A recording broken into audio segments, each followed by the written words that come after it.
یا علی مدد. الوائز رائے ابو علی مشنری, وائز number 617. 31st of May, year 2001. My voice in City Jamaat Khana of Nairobi, Kenya.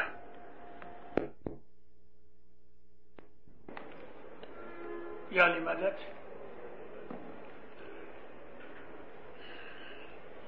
پانچ برس کے بعد آیا ہوں آپ کے اس گاؤں میں اور بہت سے پھیر پھار دیکھے. ست پنتھ وری ویرای لگام رہی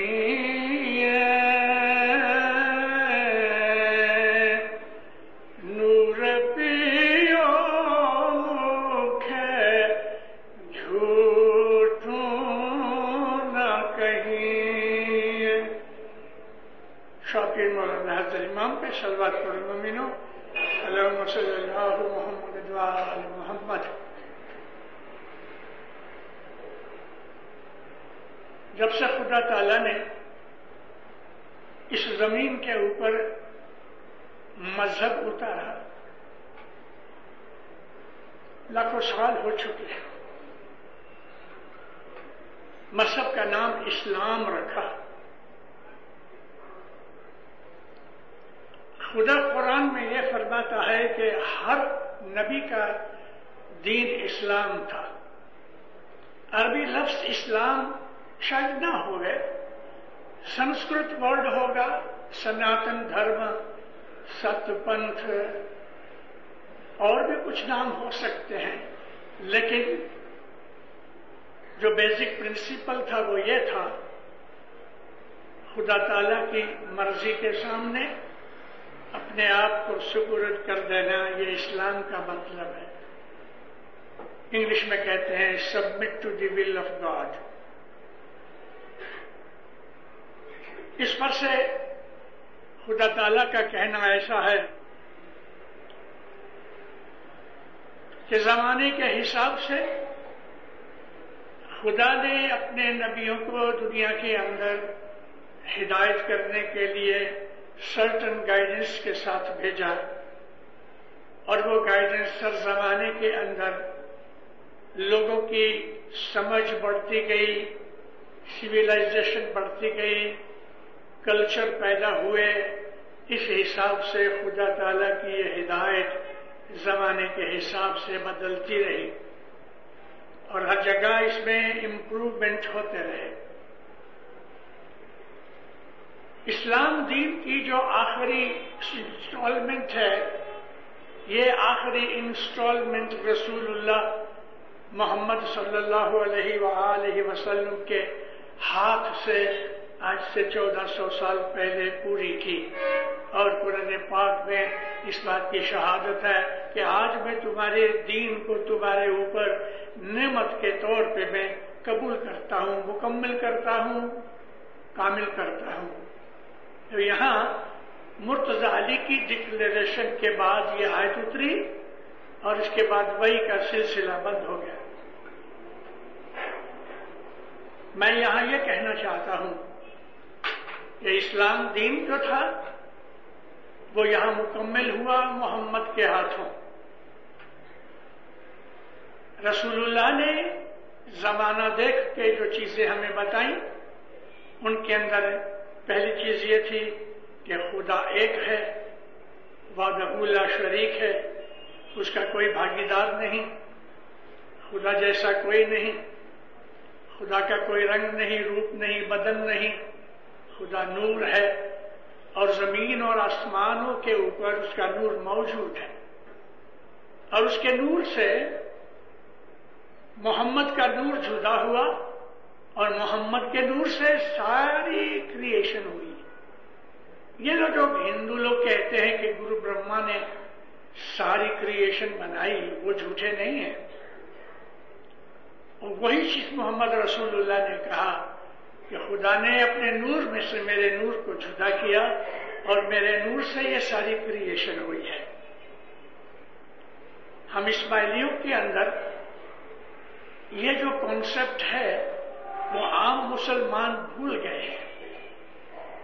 کتابوں میں یہ چیز موجود ہے، قرآن میں ہے، حدیثوں میں ہے، ہسٹری میں بھی ہے، لیکن عام مسلمان بھول چکے ہیں. ہمارے مولا نے ایک دفعہ فرمان میں فرمایا کہ مسلمان اور پرٹیکولرلی سنی اسلام یہ سمجھتے ہیں کہ نماز پڑھ لی، مہینے میں ایک دفعہ روزے رکھ لیے، برس میں اسلام پورا ہو گیا.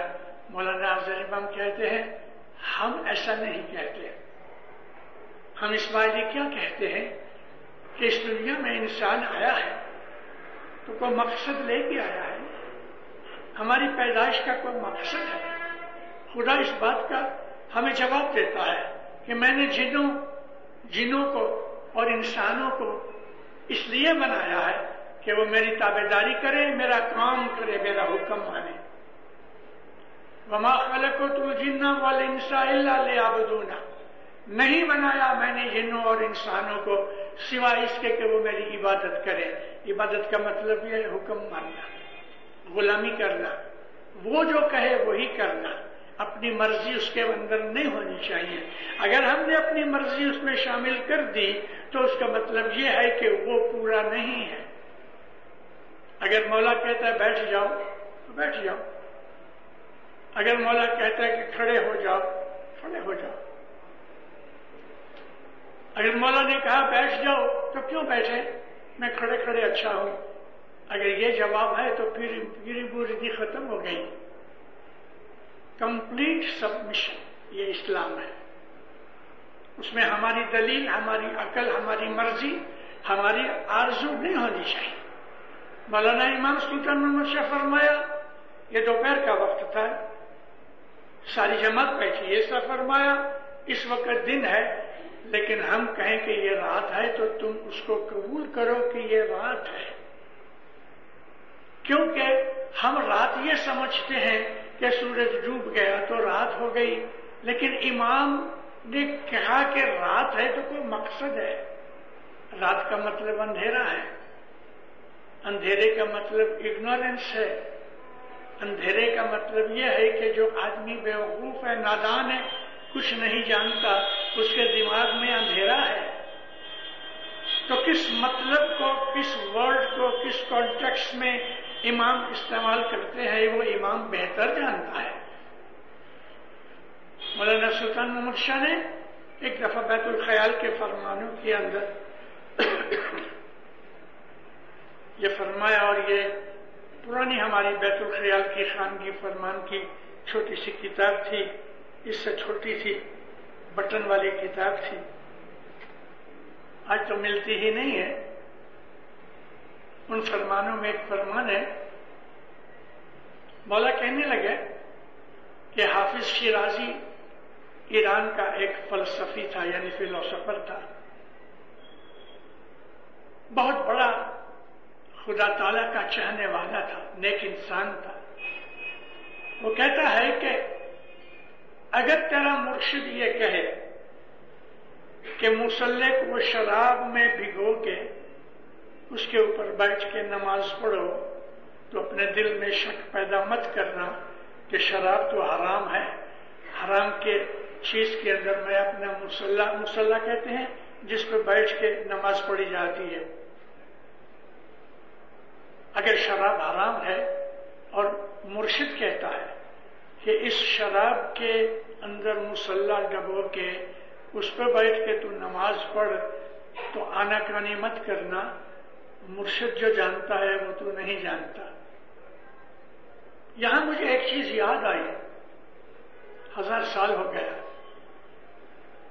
مولانا رومی جیسا آدمی بہت مشہور ہے اور آج نارتھ امریکہ کے اندر رومی کے چاہنے والے بہت پیدا ہو گئے.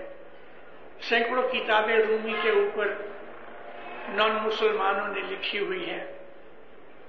رومی کے اوپر تھیسس لکھے جاتے ہیں، ڈگریاں لی جاتی ہیں. رومی کو بہت بڑا استاد مانا جاتا ہے. میں اس رومی کی بات کرتا ہوں، اس کا جو استاد تھے وہ شمس الدین تبریز تھے، پیر شمس نہیں تھے. حالانکہ دونوں کنٹمپرری تھے، پیر شمس اور شمس تبریز اور امام شمس الدین محمد، یہ تین ہستیاں کنٹمپرری تھیں، ایک ہی وقت میں ہوئی۔ ہمارے جو پیر تھے شمس الدین صلاح الدین، وہ سبزوار کے رہنے والے تھے اور وہ پیر تھے، ان کا سلسلہ امام جعفر صادق سے ملتا ہے۔ دوسرے ہمارے امام تھے رکن الدین خور شاہ کے بیٹے تھے، ان کا نام تھا امام شمس الدین محمد۔ تیسرے یہ شمس تبریز تھے کہ جو علاؤ الدین محمد کے بیٹے تھے اور رکن الدین خور شاہ کے بھائی تھے۔ چھوٹی عمر سے ان کے اندر غنا تھا، غنا کہتے ہیں بے پرواہی۔ چھوٹی عمر سے یہ آنکھیں بند کر کے بیٹھا کرتے تھے عبادت میں، چھوٹی عمر سے ان میں جذبہ تھا اور کلندری خیالات تھے۔ 18 سال کی عمر میں گھومتے گھومتے گھومتے کونیا آ گئے، اور کونیا کے اندر اس وقت مولانا روم جو تھے 40 برس کی عمر تھی، وہ شاگردوں کو سکھا رہے تھے۔ چھوٹا سا حوض تھا پانی کا، اس کے چھوٹی سی پاڑ تھی، 1.5 فٹ کی جو دیوار تھی، اس پہ بیٹھ کے رومی اپنے شاگردوں کو لیکچر دے رہے ہیں اور وہ سب زمین پہ بیٹھے ہیں۔ اس زمانے کے اندر ساری دنیا میں سب سے بڑا عالم جلال الدین رومی تھا، اس سے بڑا عالم کوئی نہ تھا۔ اس لیے دیش دشاور سے بڑے بڑے شیخ اس کے پاس تعلیم لینے کے لیے آتے تھے۔ شمس تبریز میں جو آپ کو بات کہنی چاہتا ہوں وہ اس میں آ رہی ہے۔ شمس تبریز ناچتے کودتے 18-19 برس کی عمر تھی اور بڑے طوفانی تھے، ناچتے کودتے چلے آئے، خلل پیدا ہو گیا، سب شاگرد اس کو دیکھنے لگے، خود رومی بھی اس کو دیکھنے لگے، قریب آ کے بیٹھ گیا۔ جلال الدین رومی نے اگنور کیا، اپنا لیکچر جاری کیا، تو یہاں کتابیں پڑھی تھیں، ایک کتاب اٹھا کے دیکھنے لگے، اس کے ہاتھ کی لکھی ہوئی کتابیں، شاگرد بھی ہمت نہیں کرتے تھے ہاتھ لگانے کی۔ یہ ایک چلبلا چھوکرا اس کی کتاب اٹھائی تو اس نے کڑی آنکھ سے دیکھا، اس نے رکھ دی۔ تھوڑی دیر ہوئی، پھر ایک کتاب اٹھائی، رومی نے پھر دیکھا تو ہنس کے پوچھنے لگے اس میں کیا ہے؟ کچھ نہیں، رکھ دی کتاب۔ اب یہاں کچھ نہیں کا مطلب غصے سے کہا، بے بس ہو گیا یہ کہنے کے لیے کہ تو سمجھے گا نہیں، ایسی چیزیں ہیں۔ اس نے پھر اپنا سبق جاری کیا۔ ایک بڑی آواز آئی، کیا آواز تھی؟ شمس تبریز نے ساری کتابیں پانی میں پھینک دی۔ اوہو، اس کے کلیجے میں کوئی چھری مار دے گے، ایسا اس کو غصہ نہ کر سکا، اتنا دکھ لگا کہ غصہ نہ کر سکا۔ یہ تو نے کیا کیا؟ جب اس نے یہ کہا کہ یہ تو نے کیا کیا، اس میں کتنی اداسی تھی اس لفظ کے اندر، کتنی بے بسی تھی اس لفظ کے اندر۔ شمس نے آستین چڑھا کے ہاتھ ڈالا اندر، ایک کتاب نکالی، ایسا کیا، جھٹکا تو اس کے اندر سے دھوڑ نکلی۔ دوسری کتاب اٹھائی، پھر ایسا جھٹکا دیا، دھوڑ نکلی۔ سب کتابیں نکالی، ہاتھ لگایا تو سوکھی ہیں، پانی اثر نہیں کیا۔ نارملی یہ پاسبل ہے کہ پانی میں کوئی چیز جاوے اور پانی نہ لگے، اور وہ بھی کتاب جیسی چیز۔ اب اس کی آنکھ کھلی، رومی کو ایک نئی چیز ملی، پوچھتا ہے یہ کیا ہے؟ یعنی پانی میں گرنے کے بعد بھی سوکھی ہیں، یہ کیا ہے؟ کچھ نہیں، یہ کہہ کے چلے گئے۔ اب رومی کا بس نہ رہا، کتابیں چھوڑ دی، اس کے پیچھے بھاگا، لیکن شمس غائب ہو گیا۔ شاگرد پریشان ہو گئے، یہ دیوانہ بن گیا، پڑھانا لکھانا بند ہو گیا۔ شمس نے جو گھونسا مارا دل پہ، اس گھونسے کا زخم تازہ تھا۔ اب شمس کہیں ملے نہیں، شاگرد سارے ادھر ادھر بکھر گئے، شمس کو ڈھونڈ رہے ہیں۔ کئی مہینوں کے بعد پتہ لگا کہ شمس فلاں جگہ ہے، تو رومی وہاں پہنچے۔ یوں کرتے کرتے 3 برس کے بعد ملاقات کی، خوش ہوا، اپنی استادی بھول گیا، شمس کی شاگردی قبول کی۔ یہ سیکھنا چاہتا تھا کہ یہ راز کیا ہے، یہ بھید کیا ہے، یہ رستہ کیا ہے کہ پانی کے اندر کتابیں پڑھی اور وہ گیلی نہیں ہوئی۔ یہ جاننا چاہتا تھا، یہ دنیاوی چیز نہیں ہے۔ میں اس کو بالکل شارٹ کر کے جو چیز مجھے کہنی ہے میں وہ کہنا چاہتا ہوں۔ کئی برسوں کے بعد کئی دفعہ ملاقات بھی ہوئی، لیکن ابھی تک بیٹھ کے سامنے گفتگو نہ ہوئی کہ کچھ سیکھ سکے۔ ایک دن کہا مجھے شراب پینی ہے، اسلام میں شراب حرام ہے۔ رومی جیسا بڑا شیخ عالم اس کو کہتا ہے مجھے شراب پینی ہے۔ اچھا، رومی شراب خریدنے جاتا ہے، منہ کو تھوڑا چھپایا تاکہ لوگ سمجھ نہ سکے کہ کون ہے۔ ایک شراب والے کی دکان پہ گئے، آہستہ سے بولا کہ مجھے ایک بوتل چاہیے۔ بوتل دی، ایک لکڑی لے کے آئے، کہنے لگے یہ لکڑی کے کنارے پہ ڈوری سے اس کو باندھ دو۔ باندھ دی، پیسے دیے، ایسا رکھ کے لکڑی کو، پیچھے شراب لٹکتی ہے، چلے۔ ایسا کیوں کیا؟ ابھی تک اس کے دل کے اندر شریعت کا خیال تھا کہ شراب کو ہاتھ لگانا نہیں چاہیے، پینا تو درکنار رہا لیکن شراب کو ہاتھ نہ لگے، اور لکڑی اس لیے رکھی کہ بدن کے ساتھ نہ لگے اور ہاتھ سے اٹھانا نہ پڑے، یہ احتراز کیا۔ چلے آتے ہیں، 4 رستے ملتے ہیں، کراس ہوتے ہیں۔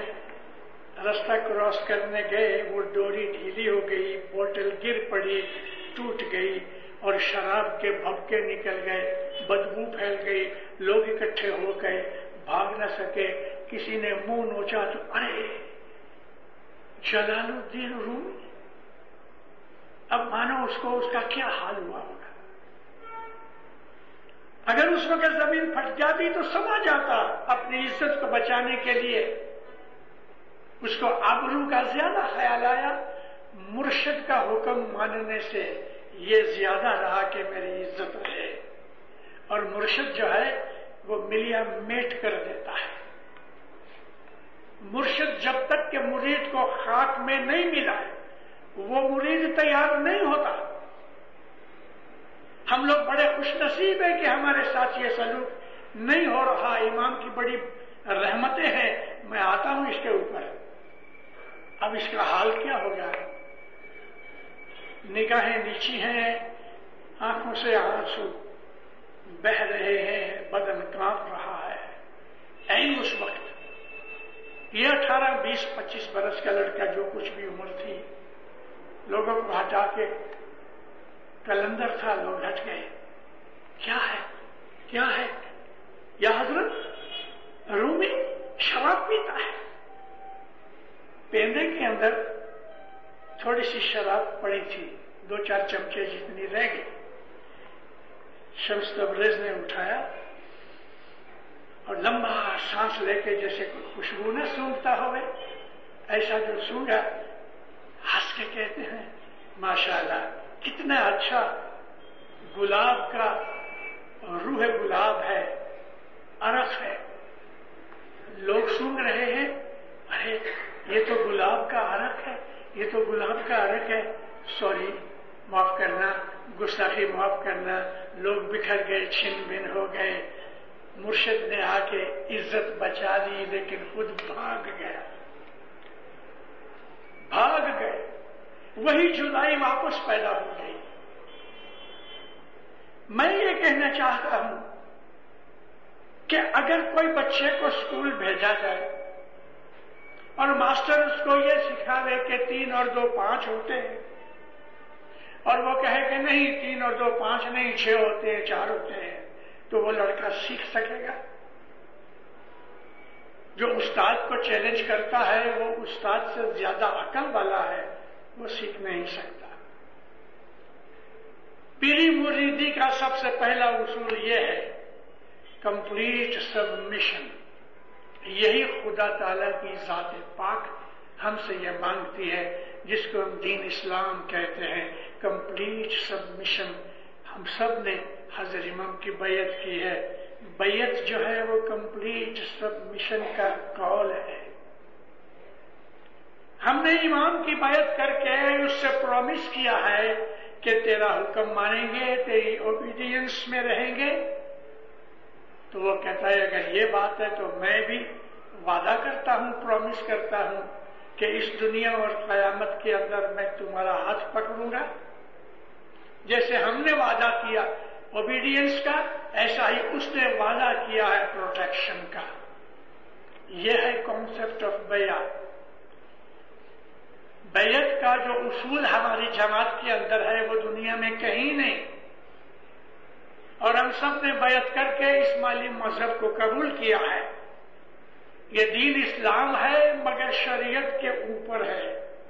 ہمارا طریقہ طریقت ہے، اور ہمارے طریقت کے اندر یہ چیزیں ہیں کہ مرشد جو کہے وہی سچا۔ میری سمجھ میں نہیں آیا تو بھی میں جھوٹا، مرشد سچا۔ لیکن جہاں یہ بات آ گئی، حضرت امام تو بھلے نہ بولتا ہے، اپنے کو سوچنا چاہیے، بیعت ٹوٹ گئی، بیعت ٹوٹ گئی۔ جہاں یہ خیال آیا کہ امام نے غلطی کی ہے، استغفر اللہ، جہاں یہ خیال آیا کہ امام کی بات مانے نہ مانے ہماری مرضی ہے، تو بیعت ٹوٹ گئی، مذہب میں سے نکل گیا۔ بھلے جماعت خانے آتا ہے، اسماعیلی کہلاتا ہے، سب کچھ کرتا ہے نارملی، لیکن اس کے اندر سے جو بیعت کی روحانی طاقت تھی وہ مٹ چکی۔ ستپنتھ بوری، ستپنتھ لے کے اب تم اس سے جدا نہیں ہو سکتے، الگانا نہیں، کیونکہ اس کی جو بنیاد ہے وہ اوبیڈینس ہے۔ ہم اس کو عام طور پہ فرمان برداری کہتے ہیں۔ بیعت اور فرمان برداری ایک ہی چیز ہے، اور جب تک کہ فرمان برداری نہیں ہوتی تب تک کہ انسان سیکھ نہیں سکتا۔ جیسے ابھی میں نے کہا کہ اگر مرشد یا ٹیچر کہہ رہا ہے بچے کو کہ یہ الف ہے، یہ بے ہے، یہ پے ہے، اور اگر وہ اس بات کو قبول نہیں کرتا تو وہ بچہ سیکھ نہیں سکتا۔ یہی حال ہمارا یہ ہے۔ اے مومنو، دوسرے پاٹھ کو بہت دھیان سے سنو۔ نور پیو مکھے جھوٹو نہ کہیے۔ نور پی کے پھر اس منہ سے جھوٹ نہیں بولا جا سکتا۔ جھوٹ کا مطلب کیا ہے؟ جو چیز نہیں ہے اس چیز کو ماننا جھوٹ ہے۔ یوں سمجھ لے کہ جو چیز ہے اس کو نہ ماننا جھوٹ ہے۔ پیر کا کہنا یہ ہے کہ تم نے نور پیا ہے۔ کون سا نور پیا ہے؟ مذہب کو لے کے، مذہب کو قبول کر کے ہم نے نور پیا ہے۔ مذہب نور ہے، اور اللہ تعالیٰ نے قرآن شریف کے اندر دین کو نور کہا ہے۔ مذہب نور ہے۔ جب ہم نے مذہب اختیار کیا تو ہم نے نور پیا ہے، کیونکہ ہم نے مذہب کو جان کے مان کے قبول کیا اور امام سے بیعت کر کے وعدہ کیا ہے۔ انگلش میں بولتے ہیں irrevocable promise۔ جو پرومس کبھی بھی نہ ٹوٹا جائے، ہم ایسا پرومس کر چکے ہیں۔ پھر کہتے ہیں شمس، ہمارے پھر شمس کہتے ہیں کہ تم نے جو بیعت کی ہے، تم نے جو پرومس کیا ہے، تم نے جو دین دیا ہے، تو وہ پتہ ہے کیسا ہے؟ ہری واڑی واڑی ہیرلیانی گاٹھ رے واڑی واڑی ہیرلیانی گاٹھ تے تو ٹوٹے پن چھوٹے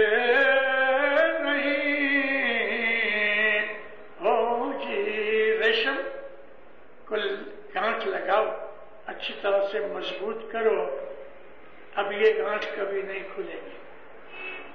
بہت زور لگا کے ٹوٹ جائے گی لیکن گانٹھ نہیں کھلے گی. یہ اشارہ بیعت کے اوپر ہے کہ تم نے جو بیعت کی ہے، تم نے جو کانگوا بھرا ہے، تم نے جو پرومس کیا ہے مذہب اختیار کرنے کا، موت آئے کہ اس کو زندگی کو توڑ دے رہے، لیکن یہ پرومس نہیں ٹوٹے گا. مذہب ایسا ہے. اے مومنوں، کچھ برس ہوئے، 25-40 برس ہوئے حضرت امام کی اس امامت میں ہم کو دور دراز کے اسماعیلیوں کی خبریں ملتی رہیں، جو کہ امام سلطان محمد شاہ اپنے عرب مریدوں کو یاد کیا کرتے تھے. لیکن حضرت امام کے زمانے میں ہمیں پتا چلا کہ مڈل ایسٹ کے اندر، سینٹرل ایشیا کے اندر، چائنا کے اندر، آؤٹر منگولیا کے اندر، ان تمام علاقوں کے اندر لاکھوں کروڑوں مرید ہیں. کمیونیکیشن بڑھ گئی اور اس وجہ سے ہم کو نئی نئی خبروں کا پتہ چلا. 1940 میں امام کی اجازت لے کے میں تاجکستان گیا. تاجکستان اولڈسٹ اسماعیلیز ہیں. ان لوگوں کی زندگیاں سخت کٹھن وقت سے نکلی ہے. انہوں نے بڑے دکھ اٹھائے ہیں. 70-80-100 برس پہلے ترکی کا راج تھا. ٹرکی سلطان عبدالحمید اور اس کے جو باپ دادا تھے وہ ہماری جماعت کے دشمن تھے. وہ سنی ہیں، ہم شیعہ ہیں، اور شیعوں کے اندر بھی اسماعیلی ہیں، آغا خان کے مرید ہیں. بڑے ظلم ہوئے. میں ظلم بیان کرنے کے لیے نہیں آیا، لیکن میں آپ کو یہی کہتا ہوں کہ 2-4 برس کی بات نہیں، کم از کم 600 سے 700 برس تک تاجکستان اور ارد گرد کے اسماعیلیوں نے ظلم اٹھائے ہیں. 600 سے 700 برس تک. ایک سینچری میں 4 جنریشن ہوتی ہیں عام طور پہ 25 برس کی. تو اگر 600 لے گئے تو 24-25 جنریشن تک انہوں نے ظلم اٹھائے. زبان سے یہ نہیں نکل سکتا کہ میں شیعہ ہوں یا اسماعیلی ہوں. اگر زبان سے یہ نکلے تو اس کی زبان کھینچ لی جاتی تھی یا اس کو مار ڈالا جاتا تھا. ان حالات کے اندر، ان تکلیفوں کے اندر 1100 سال سے یہ تاجکستانیوں نے اسماعیلی مذہب کو اپنے سینوں میں دبا کے رکھا. کیسے زوردار، کیسے طاقتور، کیسے ایماندار، کیسے پروانہ ناساز یہ اسماعیلی ہوں گے کہ باہر ایک لفظ بھی اپنے منہ سے نہ نکلے. بچوں تک کو بھی کھیلتے کھیلتے یہ علی کا نام نہیں نکل سکتا. ان کنڈیشنز کے اندر انہوں نے اپنی زندگیاں کس طرح گزاری ہوں گی. آج جب حالات سدھر گئے، آج حضرت امام جب شام میں آئے تو ان لوگوں نے اپنے مذہب کو ڈکلیئر کیا، ظاہر کیا. 1100 سال سے چلے آتے ظلم اٹھاتے اٹھاتے. اور ہم فوجوں کو ذرا کوئی دباؤ آ جاوے تو جس طرح بلی کی پوچھڑی کے اوپر ذرا دباؤ پڑتا ہے تو پنجہ مارتی ہے، ایسا ہم فوجے ذرا بھی دباؤ کے اندر آتے ہیں تو ہمارا ایمان بگڑ جاتا ہے. جماعت کرنا چھوڑ دیتے ہیں، لوگوں کو یالی کرنا چھوڑ دیتے ہیں، مولا کے واسطے کرٹیسائز کرنا شروع کر دیتے ہیں، کیونکہ ہمارے دلوں میں ایمان داخل نہیں ہوا اچھی طرح. ہم نے اپنے مذہب کو سمجھا نہیں ہے اور ہم کو یہ جو کانسیپٹ آف بیع ہے اس کا پتہ نہیں ہے. مذہب کیا ہے وہ ہمیں معلوم نہیں ہے. مذہب نور ہے ہم نہیں جانتے، کیونکہ ہم نے کوشش ہی نہیں کی کہ ہم اپنے اسماعیلی مذہب کے انٹیریئر تک جا سکیں، ہم اسماعیلی مذہب کی فلسفی سمجھ سکیں، ہم اسماعیلی مذہب کے اندر چھپے ہوئے بھید جان سکیں. ہم نے کبھی کوشش نہیں. دنیا کے موج شوق میں، کھانے پینے میں، کپڑے لتے میں، عیش و آرام کے اندر آج ساری دنیا کے اسماعیلیوں میں کھوجے نمبر 1 ہے. جمپو دیپ کے کھوجے، میں آپ کے ساتھ ہوں، جمپو دیپ کے کھوجے، ان کے پاس کیا نہیں ہے آج؟ سب کچھ ہے. لیکن ہمارے ہی لوگ اپنے مذہب میں رہ کے اندر اندر اندر اندر چوہے کی طرح کاٹ رہے ہیں، اس لیے کہ انہیں اپنے مذہب کا پتہ نہیں ہے. اے مومنو، میں آج آپ کو جگا رہا ہوں، نیند میں سے جاگو، اپنے مذہب کی اسٹڈی کرو اور حقیقت جانو. پر قوم کے لوگ، غیر آدمی جو انٹلیکچوئلز ہیں، اپنے مذہب کی اسٹڈیز کر رہے ہیں، وہ آج حضرت امام کو جعفر صادق کی طرح دیکھ رہے ہیں. وہ آج حضرت امام کو امام حاکم کی طرح جان رہے ہیں. وہ آج ہمارے امام کو خلفائے مصر کے طور پہ لے رہے ہیں، اور وہ جانتے ہیں کہ یہ کون ہے. ہم نہیں جانتے. ہمارے ہاں اس وقت بہت لٹریچر ہے. گئے 50,000 یا لاکھ برس میں بھی ایسا ٹائم کبھی نہیں آیا دنیا کے اوپر کہ جو آج ہے. اتنی کمیونیکیشن، اتنی آسانیاں، اتنا لٹریچر اور یہ سب چیزیں ہمارے ہاتھوں تک پہنچ چکی ہیں، لیکن پھر بھی ہم نیند میں اس طرح سوئے ہیں. ہمارے پاس اچھی اچھی کتابیں ہیں، اور ہماری مرضی اگر انگلش میں پڑھنے کی ہے تو انگلش میں ہے، فارسی میں ہے، اردو میں ہے، گجراتی میں ہے، اور بھی دنیا کی لینگویجز کے اندر ہماری کتابیں موجود ہیں. اور نئی نئی اسماعیلی مذہب کی کتابیں غیر قوم کے لوگ بھی لکھ رہے ہیں. میرا کہنا یہ ہے کہ ہم مذہب صرف یہ نہیں ہے کہ آپ محض جماعت خانے آ جاؤ. جماعت خانے آنا ضروری ہے، جماعت خانے آنا فرض ہے، اور ہمارے بیعت کا پہلا اصول یہ ہے کہ حضرت امام کا حکم مانے. اس جماعت خانے میں اوپر بیت الخیال کی جماعت بیٹھی ہے، نیچے بھی بیٹھی تھی. مکھی ریمو تھے، ریمو سلیمان ویر جی. مولا بیٹھا ہے، کام کاج ہوتا ہے، فرمان کر رہا ہے. 2 منٹ کے لیے مولا ذرا آرام ٹیک لگا کے بیٹھے. مکھی گھٹنوں کے اوپر کھڑا ہو کے کہتے ہیں، مولا may I give you a good news؟ مولا ایسے ہو گئے جلدی سے. یس مکھی، واٹ از اٹ؟